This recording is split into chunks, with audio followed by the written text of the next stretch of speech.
Hello aspirants, welcome back again. Another wonderful session of syllabus decoding. Syllabus decoding आपण बघत आहोत राज्यसेवा आणि यूपीएससीच्या अनुषंगाने. मेन्सचा सिलेबस आहे, इन डिटेल बघत आहोत.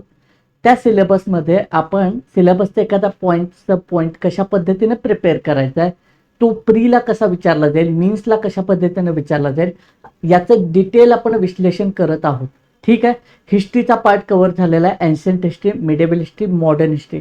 आर्ट अँड कल्चर पार्ट बाकी आहे, तो आपण नंतर घ्यायचा आहे. तत्पूर्वी आपण जॉग्राफीचा सिलेबस डिकोडिंग करणार आहोत. जीएस मधला जॉग्राफीचा पार्ट. ठीक आहे. तर त्यामध्ये आता आपण आज पहिल्यांदा प्राकृतिक भूगोल, भौतिक भूगोलाची चर्चा करणार आहोत.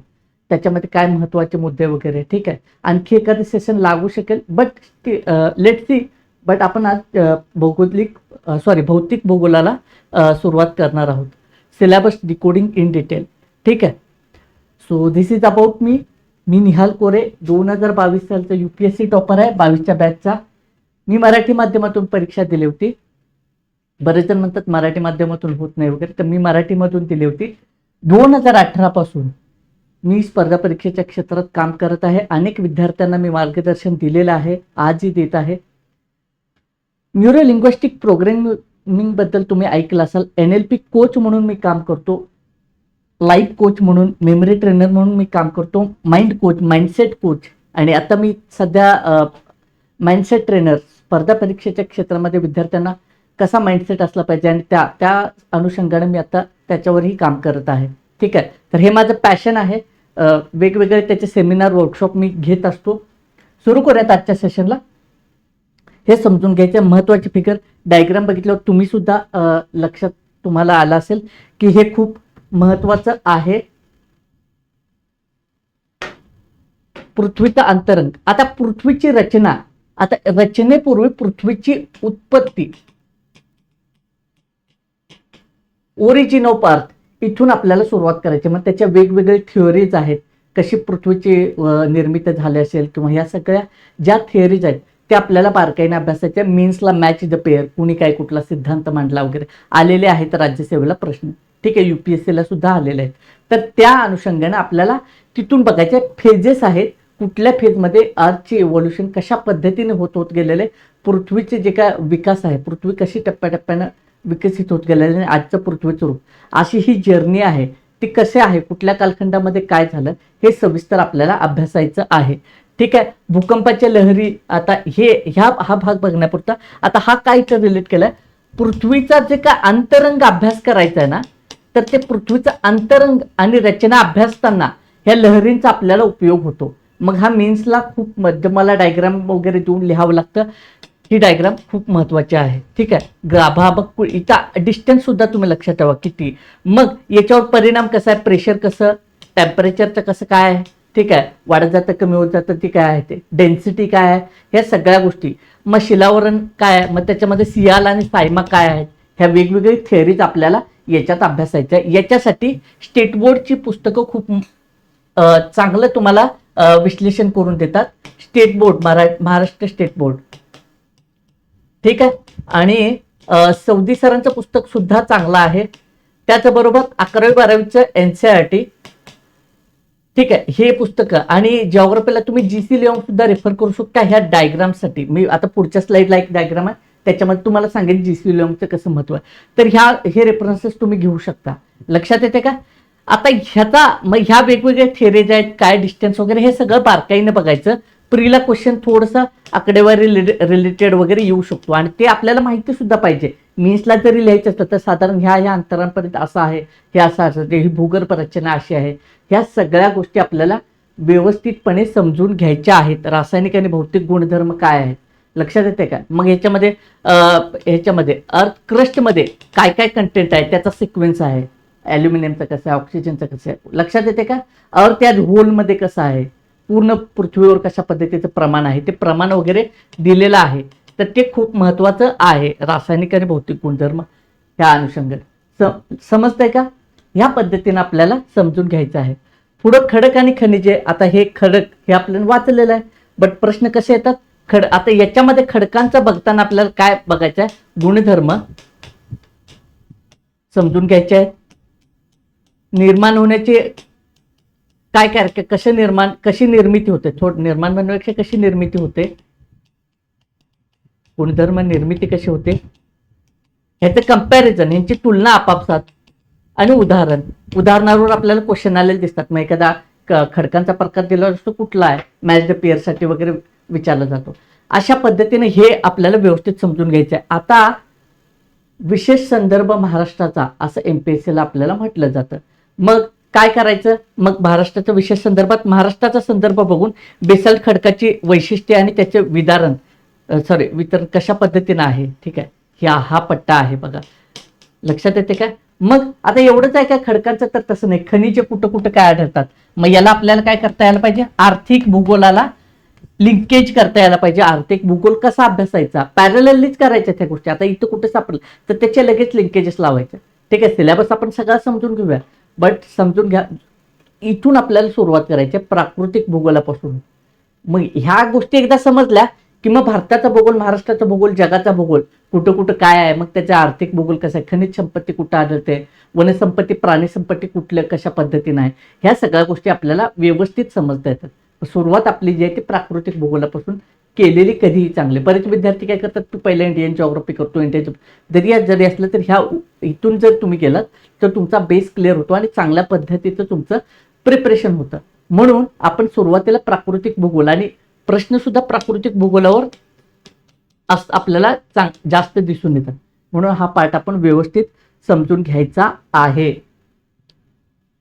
पुढे काय बघा, आता हे थिअरीज आहे, प्लेट टेक्टोनिक थिअरी आहे, सी फ्लोअर स्प्रेडिंग थिअरी आहे. ठीक आहे, ह्या थिअरीज व्यवस्थित समजून घ्यायच्या. प्लेट टेक्टोनिक वर युपीएससीने आय थिंक 2014 की 11ला क्वेश्चन विचारलेला आहे.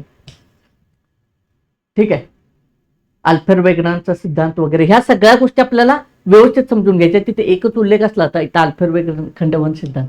ठीक, काय आहे, काय सांगत होता पॅन्ट.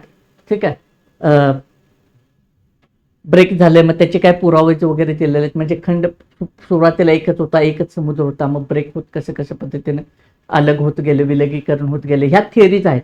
ठीक आहे, मी ते आता सांगणार नाही, पण आपण सिलेबसमध्ये पॉईंट चर्चा करतोय, पण ते समजून घ्यायचं आपल्याला.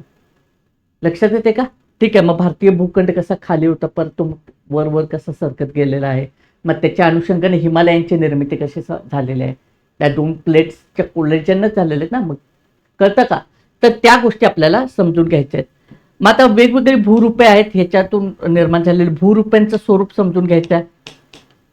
मध्यवर्ती भेगी आहे. ठीक आहे, तर या सगळ्या डायग्रामसाठी जीसी लिओंग, मी मगाशी सांगितलं ना, जीसी लिओंग मधल्या फक्त डायग्राम्स व्यवस्थित समजून घेतल्या तरी 3 ते 4 क्वेश्चन फिजिकल जिओग्राफीचे तुमचे सॉल्व्ह होतात. आणि तो आपला हा पार्ट जो आहे ना, वेगवेगळे लँडफॉर्म्स आहेत, वेगवेगळे जसं की आता प्राणी संपत्ती कुठल्या भागात कुठल्या आढळते वगैरे त्याचे ते टॉपिक आहेत. सेकंड वाला पार्ट जीसी लिओंग बुक मधला सेकंड पार्ट, त्याच सेम बुक मधला सेकंड पार्ट, तो खूप चांगला आहे. त्याच्यातून एक 3-4 क्वेश्चन तुमचे सॉल्व्ह होऊन जातात.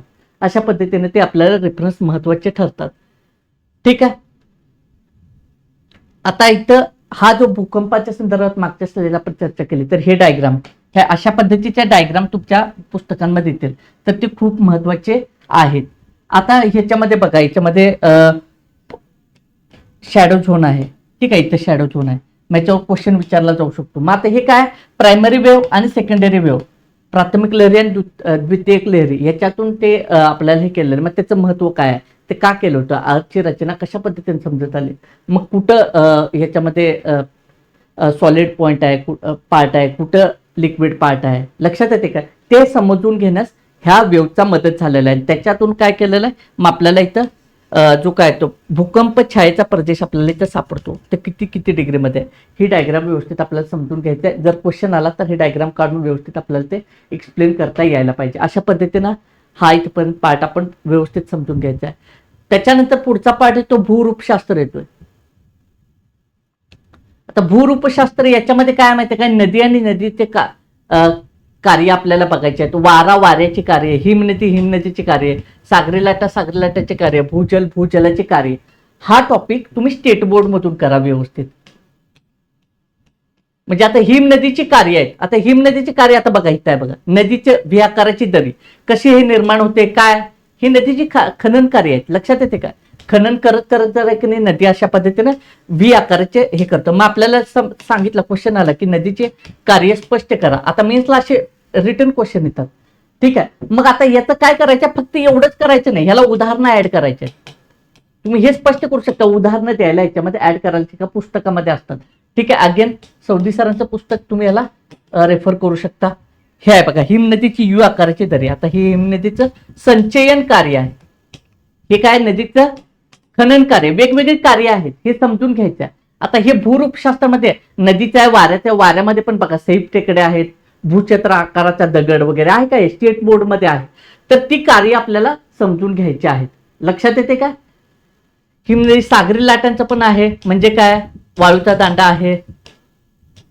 ठीक आहे, ह्या सगळ्या गोष्टी समजून घ्यायच्या आहेत. हे स्टेट बोर्ड मध्ये दिलेले 3-4 टॉपिक आहेत सलग, आणि हे आपल्या समजून जातं, याच्यातून क्लिअर होऊन जातं. बाकी दुसरा सोर्स ऍज करायची गरज नाही आहे, त्याला PYQ ऍड करा, तुमचं संपून जाईल. लक्षात येते काय? सेम तसं भूजलांचं पण आहे, अंतर्निर्मित, बाहेरनिर्मित, ह्या आत भूज, समजलं? ह्या पद्धतीने आपल्याला हे समजून घ्यायचं आहे. भूरूपशास्त्रामध्ये हा आपल्याला एवढा पार्ट खूप महत्वाचा, हा मी इन्क्लूड केलेला पार्ट खूप महत्वाचा आहे.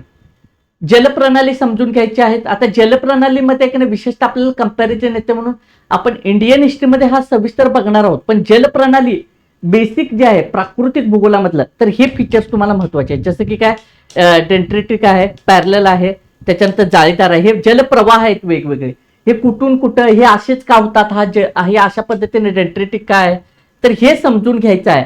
हे समजून घेण्यासाठी अगेन तुम्ही स्टेट बोर्ड करू शकता किंवा सौदी सरांचं पुस्तक रेफर करू शकता. याच्यात तुम्हाला हे आपल्याला जलप्रणालीची विविध कार्य समजून घेता येते. आता याच्यात मध्ये काय करायचं, उदाहरणं पाहिजेत आपल्याला, उदाहरणं तुम्ही याच्यामध्ये समजून घ्या.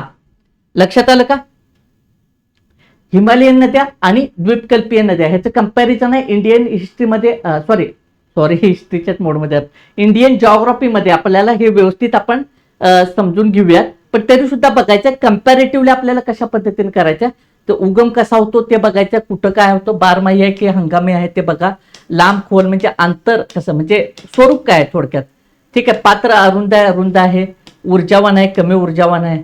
ठीक आहे, वाहतुकीसाठी उपयुक्त आहे की नाही, लक्षात येते का? हे द्वीपकल्पीय, कारण आता ह्या बारमाही नसल्यामुळे, हंगामी असल्यामुळे वाहतुकीसाठी आपल्याला उपयोगी दिसून येत नाही. पात्र,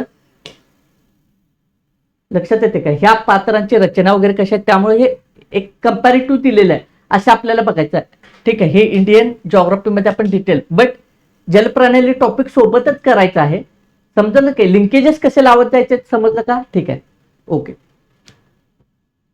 तर हा पार्ट, त्याच्यानंतर परत काय, सेम अगेन महाराष्ट्र करा. इथं तुम्ही एकदा का प्राकृतिक भूगोल समजून घेतला ना, नद्या, पर्वते, हे सगळं कंपॅरेटिव्हली तुम्ही व्यवस्थित लवकरात लवकर करू शकता. लक्षात येते का? म्हणजे असं बघा की ज्यावेळी नद्या करताय त्यावेळी तुम्ही नद्या काय करा, जगभराच्या नद्या करा व्यवस्थित, त्याच्यानंतर इंडियन रिव्हर्स करा, त्याच्यानंतर महाराष्ट्राच्या रिव्हर्स करा, झालं. हा नदी प्रणाली हा तुमचा टॉपिक संपला.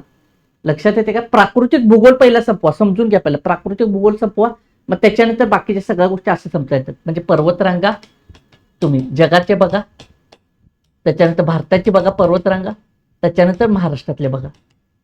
समजलं का? कळलं? अशा पद्धतीने हे आपण करायचं. सागरशास्त्र हा एक इम्पॉर्टंट टॉपिक आहे. स्टेट बोर्ड मध्ये हे खूप चांगल्या पद्धतीने दिलेलं आहे. सौदी सरांच्या बुक मध्ये सुद्धा खूप चांगल्या पद्धतीने ह्याचं हा टॉपिक विस्तृतपणे विश्लेषण केलेलं आहे. सागरी प्रवाह खूप महत्वाचा आहे. सागरी प्रवाह याचा एक चार्ट दिलेलाच आहे, ती फिगर व्यवस्थित समजून घ्यायचा आहे. त्याचा हवामानावर होणारे परिणाम आहे. आता वारे वगैरे हे सगळ्या गोष्टी आपण अजून याच्यामध्ये प्राकृतिक भूगोल, आणखी अजून क्लायमॅटॉलॉजी वगैरे हा सगळा पार्ट खूप इम्पॉर्टंट आहे, तो आपण करायचा आहे कव्हर. बघा तिथं तुम्हाला ह्या सगळ्या गोष्टी व्यवस्थित समजवायच्या. पण पहिल्यांदा सागरशास्त्र समजून घ्या, म्हणजे काय फिजिकल रचना आहे ती कशी आहे समजून घ्या. हे बुकवंट हे डायग्रामच आहे तुम्हाला, किंवा हे पिक्टोग्राफिक व्ह्यूज आहे.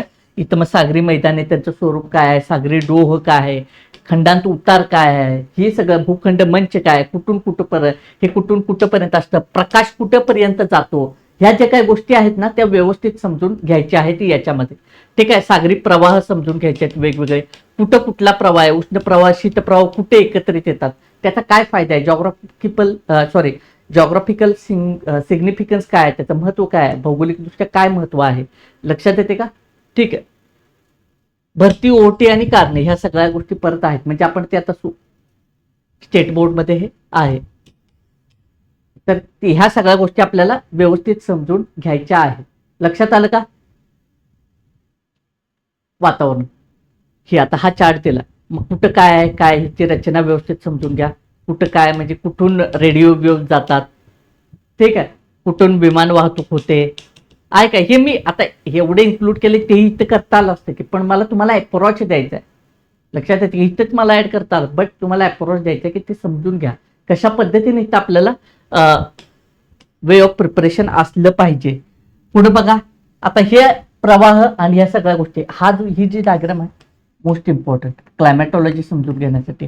वारे, वायुदाब पट्टे कसे आहेत, ग्रही वारे, व्यापारी पश्चिमी आणि स्थानिक वारे, ह्या वाऱ्यांचं स्वरूप अगेन स्टेट बोर्ड किंवा सौदी सरांचं पुस्तक खूप छान दिलेलं आहे, याच्यामध्ये व्यवस्थित समजून घ्यायचं आहे. चक्रीवादळे उष्णकटिबंधीय विरुद्ध समशीतोष्ण. आता उष्णकटिबंधीयमध्ये कशा पद्धतीने, समशीतोष्ण मध्ये कशा पद्धतीने येतात.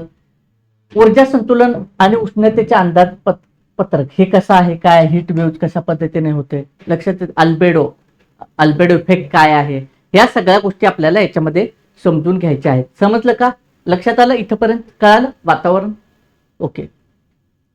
भारतीय मान्सून प्रणाली. आता इथं काय, भारतीय मान्सून प्रणाली हा टॉपिक का घेतलेला आहे इंडियन क्लायमॅटॉलॉजी मध्येच नाही, मान्सूनवर कसा इम्पॅक्ट होतो ह्या सगळ्या जागतिक गोष्टीचा. अल निनो आणि लाल निना ह्या भौगोलिक गोष्टींमुळे भारताच्या मान्सूनवर कशा पद्धतीचा परिणाम होतो. अल निनोमुळे काय होतं, दुष्काळी चिखल निर्माण होतं. लाल निना म्हणजे काय होते, भारतात पूर सदृश्य किंवा चांगला मान्सून होईल, किंवा हे जर जास्त स्ट्रॉंग राहिलं तर काय होईल, आपल्यावर त्याचं जे काय ते ओला दुष्काळ पूर परिस्थिती निर्माण होईल. मग इथं कशा पद्धतीने आहे, परतुईचा मान्सून कसा आहे, जेट स्ट्रीमचा प्रभाव कशा पद्धतीत होतो, ह्या सगळ्या गोष्टी आपल्याला समजून घ्यायच्या आहेत. लक्षात येते की याच्यासाठी आता आधीची प्राकृतिक सगळी रचना आपल्याला समजून घेणं गरजेचं ठरतं. मग भारतीय पावसावर होणारा परिणाम कसा आहे, अल निनो, ला निनाचा, ह्या गोष्टी आपल्याला समजून घ्यायच्या आहेत. का आय थिंक काल परवा मी लेक्चर घेतलेलं आहे, अल निनो, सुपर अल निनो येतोय त्याच्या संदर्भात, ते नक्की तुम्ही बघून घ्या.